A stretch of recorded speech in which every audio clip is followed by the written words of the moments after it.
In a remote mountain village, there stands an ancient mansion that has been abandoned for many years. This mansion was once the residence of a wealthy local merchant, but many years ago, the merchant's family died under mysterious circumstances. Since then, the mansion has been the subject of various eerie rumors, and no one has dared to approach it. I am a young adventurer, filled with curiosity about all things mysterious.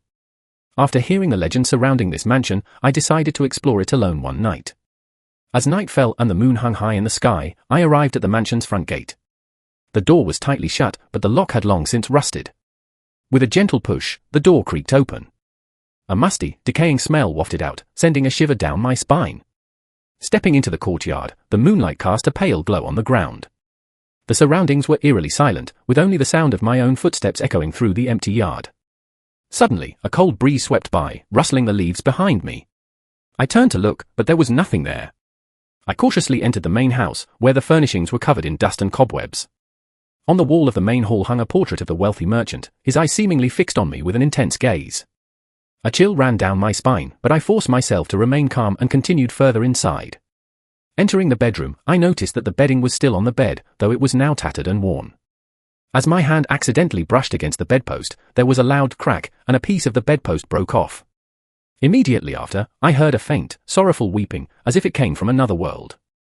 Terrified, I turned to run, but the door suddenly slammed shut, and no matter how hard I tried, I couldn't open it. At that moment, the temperature in the room dropped sharply, and I felt an invisible hand slowly closing in on my neck. "Who's there? Show yourself!" I shouted, my voice trembling. However, the only response was the haunting echo of the weeping. Frantically looking around, I noticed a shadowy figure slowly moving in the corner of the room. I looked around in terror, noticing a dark shadow slowly moving in the corner of the room.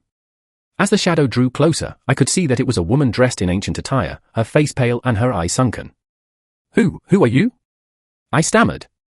The woman didn't answer, but instead reached out her hands and lunged at me. I quickly dodged, but accidentally tripped and fell to the ground.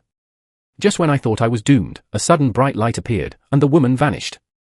Gasping for breath, I realized that my phone had fallen out, and the light from its screen had saved me.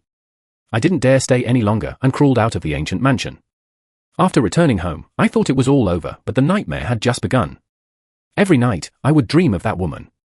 In the dreams, she would cry and plead, saying she had died unjustly and demanding that I seek justice for her. My mental state deteriorated, and my body grew weaker day by day. To escape this predicament, I decided to return to the mansion to search for clues or a way to resolve her grievance. This time, I brought some protective charms and a flashlight. When I stepped into the mansion again, it felt even more eerie and terrifying than before. I went to the bedroom and carefully searched for clues. Under the bed, I found a yellow diary. Opening it, I discovered records of the daily life of a wealthy merchant's family. It turned out that the merchant's wife had an affair with the butler. After the merchant found out, the two of them killed him and then murdered the rest of the family. The woman I had seen was the merchant's concubine, who had been wrongfully accused of the murders. Understanding her grievance, I decided to seek justice for her. I inquired about the events of that time and eventually found the descendants of the butler. After some persuasion, they admitted to their ancestors' crimes and held a ceremony in front of the mansion to honor the concubine and the merchant's family. After the ceremony, I never had the nightmares again, and the mansion returned to its former tranquility. However, this terrifying experience left an indelible mark on me, and I will never forget it.